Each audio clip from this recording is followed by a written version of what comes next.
Talent management is the messy middle of the creator economy. It's really where the rubber meets the road, and it must evolve if we ever want creators to be able to enable direct distribution at scale. We must coordinate agents, brands, creators, and their audiences in a way that aligns their incentives while preserving their independence. Why? Because direct distribution isn't just about the creators. It's about an entire ecosystem that works. Let's make it happen.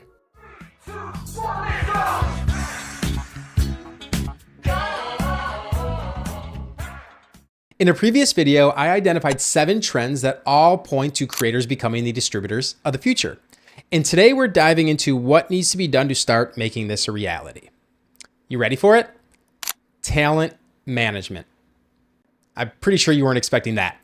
Talent management is the messy middle of the creator economy. It's really where the rubber meets the road, and it must evolve if we ever want creators to be able to enable direct distribution at scale. So why is this the case? Well, talent agents and business managers are essentially the creators' gatekeepers. In practice, they play a critical role in getting anything done in this industry. And to be honest, from my experience, a lot of this is just a hot mess. Many of these agencies are terribly inefficient. Their business models incentivize short-term thinking, and most importantly, they are completely not prepared or ready to support creators as they transition into becoming full-fledged entrepreneurs. Now, the beauty and the challenge with the creator economy is it is truly a decentralized network. Individuals and small teams are building communities and audiences that are completely independent of one another. And this decentralization makes coordination difficult and limits the creator's ability to work together to really scale their platforms. And the reality is most creators are creatives at heart. They make content for a living. They're not focused on fielding business opportunities and negotiating deals or even managing big full teams. I mean, that's really the job of the agents and the managers. And this is really where the problem lies. Most talent agencies are not building the systems to enable creators to build their communities and their distribution channels alongside other creators in a very coordinated way. Rather, they're focused on short-term revenue through sponsorships and other brand deals. And it makes sense because that's the lifeblood of the industry, and that's where their incentives lie. It's estimated that 90% of creator income comes from the advertising industry. It's how the vast majority of creators and their agents pay their bills. Now, let's run through how agents actually get paid. And to be honest, the industry standard is pretty straightforward. Talent agencies earn a percentage, typically around 20%, of whatever the creator earns. For example, if a creator secures a $50,000 sponsorship to promote a product online, the agency takes $10,000. That agency fee is then split between the agency and the individual agent that represented the creator. This compensation structure simply incentivizes the agent to pursue short-term revenue through things like brand deals and advertising campaigns. It really dissuades them from identifying and focusing on long-term strategic opportunities that might not have any immediate financial reward. And this business model, which was originally designed around traditional media and Hollywood, it really seems outdated because as more and more creators become full-on business builders, the support and skills that they're going to need from their agents and teams looks very different than what it looks like today. To be fair, I know several agents that break this mold, and there's one common thing they all have in common. It's simple. They all represent less than a handful of talents. This allows them the time and the focus to be highly strategic, and they're really helping these creators diversify their opportunities, launch adjacent businesses, and help them think about building true wealth creation around work that they truly care about, rather than having to compromise and promote the next shampoo or snack food that they don't give two shits about. So really, essentially, these agents are acting both as business managers and as talent agents all in one, and I truly believe that's the future of where talent representation really needs to go. So now you might be saying, what is the difference between a talent agent and a business manager? I thought it was the same thing. Well, in today's world, it's not. So let's walk through it really quickly. A talent manager's role is to guide and develop a client's career. This includes securing brand and sponsorship opportunities, building their personal brand, and managing day-to-day career decisions. They're typically the front door for any company or person who's interested in working with the talent. Agents are most often involved in creative strategy, industry networking, and presenting near-term revenue-generating opportunities for their clients. Now, the business manager's role, on the other hand, really handles more of the financial side of a client's career. This can include managing their income, taxes, budgets, and other investments. They really focus on creating financial stability for their clients and help them to create long-term wealth. So in simple terms, talent managers are focused on advancing and building a creator's career. And the business manager, on the other hand, is focused on taking the money that career generates and reinvesting it in different ways. Now, here's the rub. Most smaller creators don't have business managers, so they're pretty much left to figure it out on their own. So if this is the current situation, and if more and more of these smaller creators start to launch their own businesses and become full-on entrepreneurs, their needs around representation are going to change dramatically. And this is going to force the talent management industry to evolve. No different than it has several times over the past 50 or 60 years. So let's dig into it. Phase 1, the boutique era. This is pretty much pre-1975. It was during this time that talent management was controlled by boutique agencies and individual agents. They focus on individual industries like film, theater, and music. The relationships were informal, with agents handling contracts and deals for a few high-profile clients, keeping their scope pretty narrow. During the boutique era, agents focused on highly personal, industry-specific representation. There was very little cross-industry coordination going on at that time. But as TV rose in popularity, the 1980s saw the entertainment industry consolidate, with studios, networks, and advertisers seeking a one-stop shop for cross-industry projects. And this market shift created the first major evolution in modern-day talent management. Enter Phase 2, what I refer to as the rise of the bundling model. This was from years 1975 to about 2000. So why 1975? Good question. Well, that was the year that Creative Artists Agency was formed.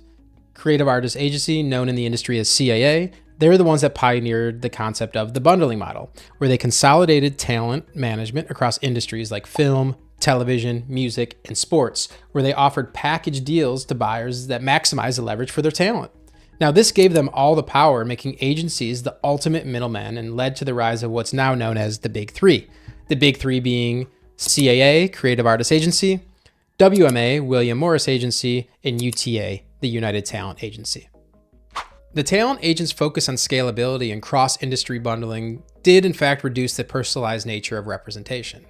And at the same time, the rise of digital platforms like YouTube, Instagram, and TikTok started to democratize content creation. This enabled anyone with an internet connection to build an audience.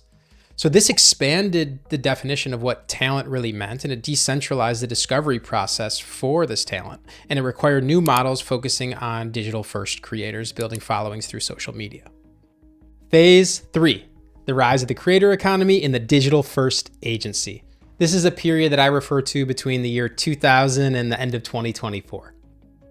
It was during this time where the rise of platforms like YouTube, Instagram, and TikTok, digital-first talent agencies emerged to manage the rapidly growing pool of online creators.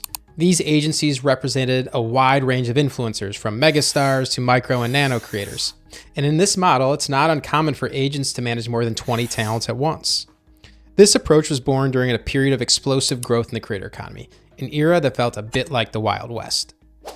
The key focus for agents during this time period was really around burning and churning. Talent representation really turned into a high volume game. So what do I mean by that? Well, agents are running around simply trying to maximize the dollars they can make on brand deals and advertising partnerships. And this is largely where we find ourselves today. It is estimated that close to 90% of all dollars that go into the creator economy comes from advertising. The creator's heavy reliance on advertising and brand deals has fostered short-term transactional relationships with agents. Now, at the same time, content production has become completely frictionless, allowing anyone to become a creator. This means many creators are facing intense competition for attention and eyeballs. This is resulting in much smaller, more niche and fragmented communities, and it makes it much harder for brands to execute effective advertising campaigns. Now, these changing market dynamics are going to demand a new type of talent management model, one centered on deeper personalization and focused on long-term wealth creation for the client. Phase 4. Back to the future. I view this phase starting right now in 2025. We're entering a back to the future moment in talent management. Why? Creators have unprecedented distribution. They are no longer just content producers. They are now becoming business builders. And this shift opens up a broader range of opportunities and revenue streams for creators. But it also demands a new kind of representation, as we've discussed. The traditional divide between talent agents and business managers will blur as creators grow into full-fledged entrepreneurs. The next frontier of talent management will bring us all the way back to the pre-1975 days, where there will be a more personalized one-to-one or one-to-few relationship between the agent and the creators. During this transition, talent agents must help creators diversify revenue streams beyond advertising and brand deals. This includes co-branded product lines, launching proprietary products, memberships, licensing, and even earning equity in mission-aligned startups that actually solve a problem. Agents will function much more like a business partner or advisor, combining the role of an agent and business manager into one. Now, this Back to the Future era has two major implications both for talent agents and the talent management industry. Number one, talent agents must bring a completely different skill set to the table if they want to be successful during this time. This means being able to properly evaluate investment opportunities, providing operational support to their clients, and even going out and finding funding for some of their clients' ventures. And number two, talent agencies themselves must completely redesign their business models to go way beyond just a commission structure on brand deals or advertising campaigns. As you can see, over the past 50 years, the talent management industry has evolved multiple times in response to the changing market dynamics in both the entertainment industry and the creator economy. To summarize, in phase one, the boutique era, talent management was personal and informal, with agents building relationships and securing opportunities in niche industries. Business managers had a minor role, as financial and strategic planning was often handled by the talent themselves. Phase two saw the rise of the bundling model, with agencies like CAA creating cross-industry opportunities and leverage over the studios, networks, and advertisers. Business managers became crucial for wealthier clients, handling complex financial planning to match the expanded revenue streams the talents were receiving. Phase three was all about the rise of the creator economy and digital-first agencies. The digital age transformed talent management into a high-volume transactional industry. Agencies prioritized securing brand deals and advertising opportunities for a growing roster of creators, often sacrificing personalized representation. Business managers became less relevant for smaller creators who largely managed their own finances and relied on ad hoc support. And phase four, what I refer to as Back to the Future. The roles of talent agents and business managers are set to converge, as the creator economy simply just becomes the economy. The future calls for a tighter integration of these functions, with agents taking on highly personalized, holistic roles for the creators, where they function much more like business partners or advisors to help their clients build long-term success. So you might be wondering, why did he just walk us through the whole history of the talent management industry and how it's evolved over the past 50 years? Well, I want to go back to the original point of the video and the question that I posed at the beginning, which was, what can we do today to start building the systems to help creators enable direct distribution at scale? And one of the first things I believe we need to do is create new models around talent representation. Two main things need to change in the industry from what I've seen. Number one, the compensation model for agencies must evolve to align with the creator's long-term success rather than short-term revenue. And number two, talent agents need to develop the skills to support creators well beyond the traditional advertising partnerships. If we address these gaps in talent representation, we'll start to really unlock the full potential of creators, where they'll be able to transform markets and help us build a world that is much more direct and decentralized. Let's make it happen.